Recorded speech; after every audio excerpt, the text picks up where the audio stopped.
जय माता दी। कैसे हैं आप सब? आई होप माता रानी जी की अनुपम कृपा से आप सभी माता रानी जी के प्यारे परिजन भक्तजन बहुत अच्छे होंगे, अपने घर पर अपने परिवार के साथ सुरक्षित होंगे। आप सभी का हार्दिक स्वागत व अभिनंदन है हैशटैग सैटरडे पॉडकास्ट में। आपको तो पता ही है, हम हर सैटरडे कोशिश करते हैं कि आप सबके लिए हैशटैग सैटरडे पॉडकास्ट की सीरीज़ लेकर आएँ, जिसमें माता रानी जी की चमत्कारी कहानी आप सभी तक साझा करें। लेकिन बड़ा मायूसी होता है अंदर से देखने के बाद कि आप लोग सैटरडे पॉडकास्ट को प्यार नहीं देते, इसे ज़्यादा से ज़्यादा शेयर नहीं करते। देखिए, आपसे मैं हाथ जोड़ के यही तो रिक्वेस्ट करता हूँ कि आप शेयर करिए, ताकि और भक्तों तक माता रानी जी की चमत्कारी पहुँचाने में आप हमारी मदद करें। लेकिन आप लोग उतना प्यार नहीं दे रहे हैं। फिर से हाथ जोड़कर गुजारिश करूंगा कि ज़्यादा से ज़्यादा शेयर करिएगा, ताकि और भक्त भी माता रानी जी की चमत्कारी को सुने और अपनी कहानी हम तक साझा करें, जिससे हमें मदद मिले कि आने वाले समय में हैशटैग सैटरडे पॉडकास्ट में उनकी कहानी को भी साझा की जाए, और जिससे आपका मोटिवेशन माता रानी के प्रति और ज़्यादा बढ़ पाए। चलिए शुरू करते हैं, लेकिन हाँ, शेयर ज़रूर करिएगा और पूरा ज़रूर सुनिएगा। आज की सैटरडे पॉडकास्ट में आपके लिए दो माता रानी जी की चमत्कारी कहानी मौजूद है, तो बहुत अच्छी तरीके से सुनिएगा और ध्यानपूर्वक अपने मन को केंद्र करके माता रानी के प्रति अपनी आस्था जगा कर रखिएगा। आज की कहानी पहली हम तक साझा की है रवि जी ने, जो कि मुंबई के रहने वाले हैं। रवि जी ने बताया है कि ये कहानी उनकी बहन से रिलेटेड है, लेकिन माता रानी जी ने उनके प्रति भी काफ़ी चमत्कार की है, उनको भी अच्छे से दर्शन करने का मौका मिला है। कहते हैं ना कि हर भक्तों के अंदर यही इच्छा होती है कि हम माता रानी जी की यात्रा पर जा रहे हैं तो हमें दर्शन अच्छे से हो, क्योंकि सभी भक्त बहुत ही कठिन चढ़ाई करने के बाद माता रानी जी के भवन पहुंचते हैं, और काफ़ी भक्तों को उतने अच्छे से दर्शन नहीं होता तो मायूस हो जाते हैं। इनके मन में भी यही इच्छा थी कि इन्हें माता रानी जी के दर्शन हो। ऐसी कामना लेकर ये अपने साथ अपने परिवार को लेकर माता रानी जी के दरबार पहुंचते हैं। इनके साथ लगभग बुजुर्ग भी होते हैं, इनकी बहन होती है, इनकी जीजाजी होते हैं और इनके भांजे होते हैं, इनके फैमिली में इनकी वाइफ और इनकी बच्ची होती है। ऐसी कामनाओं के साथ यात्रा शुरू करते हैं कटरा शहर से। सोचते हैं कि अपने बेटी और जो भी इनके साथ बुजुर्ग हैं उनको घोड़े पर बैठाकर माता रानी के भवन पहुंचाया जाए, और ये यात्रा शुरू करते हैं पैदल। कहते हैं कि सागर रत्ना रेस्टोरेंट के पास जो भवन पर है, वहाँ पर आप लोग हमारा वेट करिएगा। ऐसे में ये भवन पहुँचते हैं, लेकिन भवन पहुँचने के बाद उन्हें वहाँ पर उनके परिवार के कोई भी सदस्य नहीं दिखते हैं जो घोड़े से गए होते हैं। काफ़ी ढूंढने के बाद, काफ़ी ज़्यादा परिस्थितियों के बाद उनके सदस्य मिलते ज़रूर हैं, लेकिन बहुत समय हो जाता है। एक्चुअली माता रानी के दरबार से जुड़ी जानकारी ट्रेन राइडर पर देखते रहते हैं और काफ़ी सराहना करते हैं। इनका प्लानिंग भी पूरी तरीके से ट्रेन राइडर की वीडियो देखने के बाद होता है। तो ऐसे में इनका बहुत बहुत धन्यवाद, जिन्होंने ट्रेन राइडर के बारे में भी थोड़ी जानकारी साझा की है हम तक, कि इन्हें ट्रेन राइडर अच्छा लगता है।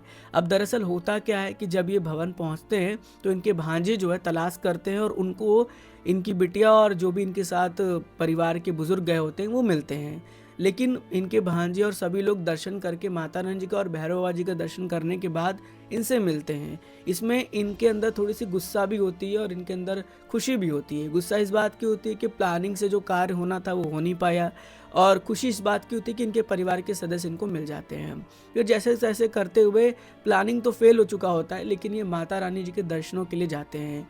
गेट नंबर 5 से इनको एंट्री मिल जाता है, न जाने कैसे माता रानी के आशीर्वाद से, क्योंकि इनके मन में ये रहता है कि उस गेट से तो वीआईपी एंट्री होती है, लेकिन कृपा रहती है माता रानी की और उससे एंट्री मिल जाता है। लेकिन सोचते रहते हैं कि बस दर्शन अच्छे से हों। जब ये माता रानी जी के दर्शन करने के लिए पहुंचते हैं तो इनके सामने मिलिट्री के कुछ लोग होते हैं, जो आर्मी पर्सन्स होते हैं, जिसकी वजह से उन्हें टाइम मिल जाता है। क्योंकि उन्हें टाइम दिया जा रहा था पुजारी जी द्वारा, तो इनको भी पीछे से टाइम मिलता है और ये आराम से माता रानी जी के दर्शन कर लेते हैं। दर्शन के पश्चात भैरव बाबा जाने की इच्छा रहती है, लेकिन काफ़ी ज़्यादा लेट हो चुका रहता है। फिर भी ये गुस्सा में ही होके आगे बढ़ते रहते हैं और भैरव घाटी पहुंचकर ये दर्शन करते हैं, कि भैरव बाबा के दर्शन करने से ही यात्रा को संपूर्ण मानी जाती है। फिर ये जो है भैरव बाबा से अर्धकुंवारी आते हैं और रिश्तेदारों को कह देते हैं कि हम घोड़े से जल्दी कटरा पहुंचेंगे, क्योंकि ठंड काफ़ी बढ़ चुकी है और हम गर्म कपड़े लेकर नहीं आए हैं। ऐसे में ये घोड़े से जो है नीचे कटरा पहुंचते हैं और होटल में जाके आराम करते हैं, क्योंकि ऊपर भवन पर इनकी कोई डॉर्मेट्री नहीं बुक होती है। लेकिन सुबह के समय लगभग 5 बजे के आसपास इनके पास फ़ोन आता है। इनकी दीदी फ़ोन करती हैं और बोलती हैं कि इनके जीजाजी मिल नहीं रहे हैं। जीजाजी थोड़े समझदार नहीं रहते हैं, क्योंकि वो अपने से आ नहीं पाते हैं नीचे, थोड़े से इनकी मानसिक स्थिति सही नहीं होती है, जिसके चलते काफ़ी परेशान हो जाते हैं ये लोग। बहुत ज़्यादा परेशान होने के बाद जब इन तक फ़ोन पहुंचती है, ये भी घबराने लगते हैं और इनके भांजे काफ़ी तलाश करते रहते हैं। तलाश करते करते ये थक जाते हैं। तभी इनकी दीदी माता रानी जी के दरबार में ही कहती हैं कि माता रानी जी, मैं आपके चरणों में आई, लेकिन अगर आप ऐसी परिस्थितियां ला देंगी तो दोबारा आने का कैसे इच्छा होगा। कुछ करो माँ, कुछ करो, मेरी मदद करो। अचानक से इनको इनके रिश्तेदार भवन में दिखते हैं और इनके जो भांजे होते हैं वो भवन की ओर आगे प्रस्थान करते हैं। जब ये रिश्तेदारों से मिलने के लिए आगे बढ़ते हैं तो रिश्तेदार वहां पर दिखते नहीं है। फिर जब वापस लौट कर आ रहे होते हैं इनके भांजे, तो उनको मिल जाते हैं रवि जी के जीजाजी, यानी भांजे के जो पिताजी हैं वो मिलते हैं। अब मिलने के बाद वापस जो है वो नीचे कटरा की ओर रवाना होते हैं। खुशी तो काफ़ी ज़्यादा रहती है। कटरा आकर जब ये फ़ोन करते हैं उन रिश्तेदारों को, तो रिश्तेदार बोलते हैं मैं तो मुंबई में हूँ, मैं वहाँ पे कहाँ हूँ। और उसके बाद इनकी बहन की आंख में आंसू आ जाते हैं। तब माता रानी ने एक बहुत बड़ा चमत्कार इनके साथ किया कि माता रानी की कृपा से इनके सभी रिलेटिव मिल गए और ये कटरा आकर रोने लगे, सोचने लगे इनकी बहन की माता रानी कितनी मेहरबान है। तो यही होता है कि माता रानी ने कहीं ना कहीं कुछ न कुछ एक रास्ता बनाया रहता है। किसी न किसी जरिए से माता रानी भक्तों की मदद जरूर करती हैं। अब आगे बढ़ते और दूसरी कहानी की बात करते हैं। इस कहानी को सुनने के बाद आपकी आंख में आंसू जरूर आएंगे, क्योंकि मैं जब इस कहानी को पढ़ रहा था तो मेरे रोंगटे खड़े हो गए थे और आंख से आंसू धर धर धर धर गिर रहे थे। कहानी हम तक साझा किया है राम अवतार जी ने, जो कि राजस्थान के रहने वाले हैं। अपनी कहानी में राम अवतार जी ने ये बता दिया है कि माता रानी जी की कृपा होती है तो आपके सभी बिगड़े काम सफल हो जाते हैं। इसके साथ साथ माता रानी हर रूप में आकर आपको दर्शन देती हैं, आपको सही मार्ग पर लेकर जाती हैं और कोई भी कठिनाई में अगर आप फंसते हैं ना, तो माता रानी उसे निकालती ज़रूर है, अगर आपकी भावना सच्ची है, आप सच्चे मन से वो कार्य कर रहे हैं। एक्चुअली राम अवतार थोड़े जो है पैसे में अच्छे खासे थे और इन्होंने अपने घर पर ही माता रानी को विराजमान किया था, उनकी मूर्ति को स्थापित किया था, उनकी पूजा आराधना करते थे। उन्हें जो है एक अलग से रूम बना के रखा था जिसमें उनके मंदिर को विराजमान किया था। मंदिर फर्स्ट क्लास उन्होंने बहुत सुंदर बनाया था, एसी वगैरह लगाया था, काफ़ी ज़्यादा अच्छा इंतज़ाम किया था माता रानी के लिए। माता रानी के कटरा शहर जाते हैं और उस समय जो है 370 धारा हटी रहती है जम्मू कश्मीर में। जब वो कटरा पहुंचते हैं, कटरा पहुंचने के बाद उस समय ये होता था कि आपको आईडी दिखाना पड़ता था। बिना आईडी के आपको कहीं भी कोई एकमेंडेशन कोई होटल वाला आपको नहीं देता था। अब ऐसे में इनके पास ये कटरा पहुंचते हैं, लेकिन इनके पास पैसे तो होते हैं, आईडी नहीं होती है। अब आईडी के बिना ये बहुत ज़्यादा परेशान हो जाते हैं, क्योंकि किसी भी होटल में ये जाते हैं तो इनको आईडी की रिक्वायरमेंट चाहिए ही चाहिए।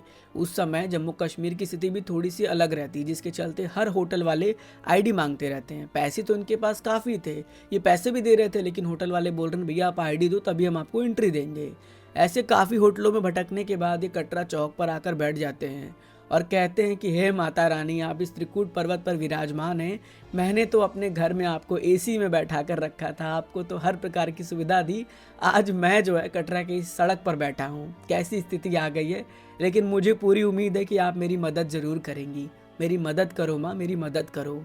ऐसे थोड़ा समय बीतता है और कुछ समय बीतने के बाद इनके पास एक छोटे से कद के आदमी आते हैं।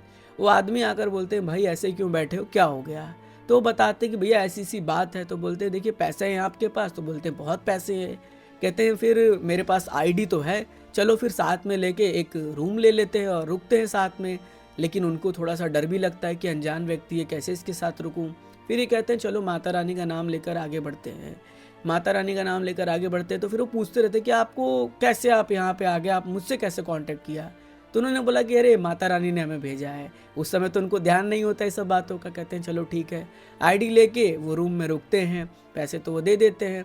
कुछ समय बीतता है, रात में वो रुके रहते हैं। जब वो सो जाते हैं और अंदर से दरवाज़ा बंद रहता है। सोने के बाद जब अचानक से उनकी नींद खुलती है, सुबह उठते हैं, देखते हैं दरवाज़ा अंदर से लॉक है, लेकिन वो आदमी है ही नहीं वहाँ पर। ऐसे में काफ़ी घबरा जाते हैं, नीचे दरवाज़ा खोल के आते हैं। होटल वाले से पूछते तो होटल वाला बोलता है भैया आप तो अकेले ही आए थे, कहाँ पे कोई यहाँ इंसान है, कोई इंसान बाहर नहीं गया है, अपने आईडी भी दी हुई थी। बोले आईडी दिखाओ। बोले आईडी तो जो है मेरे पास है नहीं, आपने आईडी दिया था, आईडी मिल नहीं रहा है आपको, तो जो है हमने कल रूम भी दिया हुआ था। जब अंदर आके देखते हैं तो फिर उन्हें ध्यान आता है कि मैया रानी आई थी और उनको एक शरण देकर चली गई। तो ऐसे में यही होता है कि माता रानी जी की कृपा से हर काम सफल हो जाते हैं। माता रानी आपकी हर समय मदद करती हैं, चाहे आप किसी भी विकराल परिस्थिति में हो। यही था राम अवतार जी की कहानी और लिटरली कहानी के बाद एक अलग ही सुकून मिलता है। माता रानी की ऐसी कहानी सुनने के बाद हमारा डेडिकेशन माता रानी के प्रति और ज़्यादा बढ़ने लगता है। ऐसे ही अपनी श्रद्धा भाव आस्था जगा कर रखें और माता रानी के श्री चरणों में अपनी हाजिरी लगाते रहें। वैसे आप लोग कमेंट करके बताते रहें कि आपको सैटरडे पॉडकास्ट कैसा लगता है। बहुत ही मेहनत लगता है। आपको लगता है कि आप 10 या 20 मिनट में इस कहानी को सुनते हैं, लेकिन इसके पीछे 3 से 4 घंटे का मेहनत होता है।